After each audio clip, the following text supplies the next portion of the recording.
എനിക്ക് പരിചയമുള്ള ചേച്ചിയുണ്ട്. ചേച്ചിയുടെ ഏറ്റവും വലിയ ആഗ്രഹം എന്ന് പറഞ്ഞാൽ ഒരു ഫാർമസി സ്റ്റാർട്ട് ചെയ്യുന്നുള്ളതാണ്. ചേച്ചി ഗൾഫിലൊക്കെ പോയിട്ട് കുറച്ച് ലിക്വിഡ് മണിയൊക്കെ കണ്ടെത്തിയിട്ട് ഒരു ഫാർമസി സ്റ്റാർട്ട് ചെയ്തിട്ട് ഒരു 3 ആഴ്ചയൊക്കെ കാണും. ഞാൻ ഇടയ്ക്കിടയ്ക്ക് ചേച്ചിയുടെ ഫാർമസി പോകാറുണ്ട്. ചേച്ചിയുടെ മുഖത്ത് എപ്പോഴും ഒരു പോസിറ്റീവ് വൈബ് ഫീൽ ചെയ്യാറുണ്ട്.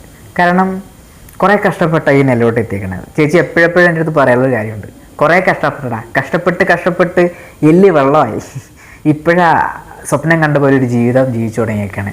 നീ രക്ഷപ്പെടും. ഞാൻ ഈ കഴിഞ്ഞ ആഴ്ച ചേച്ചിയുടെ ഫാർമസി പോയായിരുന്നു. ഞാൻ പോയ സമയത്ത് ഷട്ടർ അടച്ചിട്ടേക്കുക. ഷട്ടറിൻ്റെ മുകളിലൊരു പോസ്റ്ററുണ്ട്. ആദരാഞ്ജലികൾ നേടിയിട്ട് ചേച്ചിയുടെ പടമാണ് ഞാൻ കാണുന്നത്. എനിക്ക് വിശ്വസിക്കാൻ പറ്റിയില്ല. ഞാൻ തൊട്ടടുത്തുള്ള കടയിലൊക്കെ ചോദിച്ചു, എന്ത് പറ്റിയതാ കട അടച്ചിട്ടേക്കുന്നില്ലോ എന്ന് ചോദിച്ചപ്പം അവിടുത്തെ ചേട്ടൻ പറഞ്ഞു, അതാ കുട്ടിക്ക് അറ്റാക്കായിരുന്നു, ഇന്നലെയായിരുന്നു എന്ന് പറഞ്ഞു. ഞാൻ ഇന്നലെ ഈ കഴിഞ്ഞ ദിവസം അവിടെ പോയില്ലേ എന്നെങ്കിൽ ഞാൻ ഈ മരണവാർത്ത അറിയ പോലുമില്ല. നമ്മുടെ കൂടെ അത്രയും കാലം ഉണ്ടായിരുന്ന ഒരാൾ പെട്ടെന്ന് ഇല്ലാണ്ടാകുമ്പോൾ നമുക്കങ്ങനെ എടുക്കാൻ പറ്റത്തില്ല. എൻ്റെ ലൈഫിൽ വന്നു പോകുന്നവരൊക്കെ ഒരു ചാപ്റ്ററാണെന്ന് വിശ്വസിക്കാൻ എനിക്കിഷ്ടം. ആ ചാപ്റ്ററിൽ നിന്ന് ഒരുപാട് കാര്യങ്ങൾ പഠിക്കാനുണ്ട്. ഞാൻ ചേച്ചീൻ്റെ അടുത്ത് നിന്ന് പഠിച്ചൊരു കാര്യം എന്തെന്ന് അറിയാമോ? നമുക്കൊരാഗ്രഹം ഉണ്ടെങ്കിൽ അതെത്ര വലിയ ആഗ്രഹമാണെങ്കിലും പെട്ടെന്ന് തന്നെ സാധിക്കണം.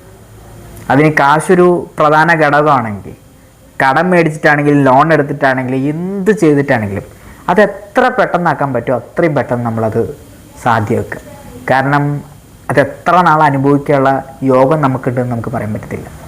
നിങ്ങൾ ഇന്നീ കാണുന്ന യൂട്യൂബേഴ്സും കോണ്ടൻറ് ക്രിയേറ്റേഴ്സൊക്കെ വാങ്ങിക്കുന്ന കാറും ബൈക്കൊക്കെ റെഡി പേയ്മെൻറ്റ് കൊടുത്തിട്ടാണെന്ന് നിങ്ങൾ വിശ്വസിക്കുന്നുണ്ടോ? ഇല്ലല്ലോ.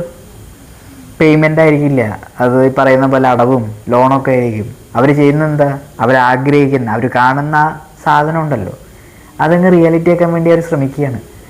ലോൺ അടത്താൽ തിരിച്ചടയ്ക്കാനുള്ള ചങ്കൂറ്റുണ്ടെങ്കിൽ നീ ആഗ്രഹിക്കുന്ന പോലൊരു ലൈഫ് നിനക്ക് നാളെ ജീവിക്കാൻ പറ്റും. ചേച്ചിയുടെ അടുത്തുനിന്ന് പഠിച്ചൊരു പാഠമൊക്കെ. ചേച്ചി അത് കുറച്ചുകൂടി പെട്ടെന്നാക്കുന്നുണ്ടെങ്കിൽ കുറേ കാലം കൂടെ ചേച്ചി കണ്ട ലൈഫ് ജീവിക്കാൻ പറ്റുമായിരുന്നു. ചേച്ചി കണ്ട പോലൊരു ലൈഫ്, ചേച്ചി ആഗ്രഹിച്ച പോലൊരു ലൈഫ് ചേച്ചി ജീവിച്ചത് വെറും 3 ആഴ്ചയായി. ചേച്ചിയുടെ അടുത്തുനിന്ന് കിട്ടിയൊരു പാഠമോ എനിക്ക് യൂസ്ഫുൾ ആവുമെന്ന് തോന്നി. അത്രേ ഉള്ളൂ.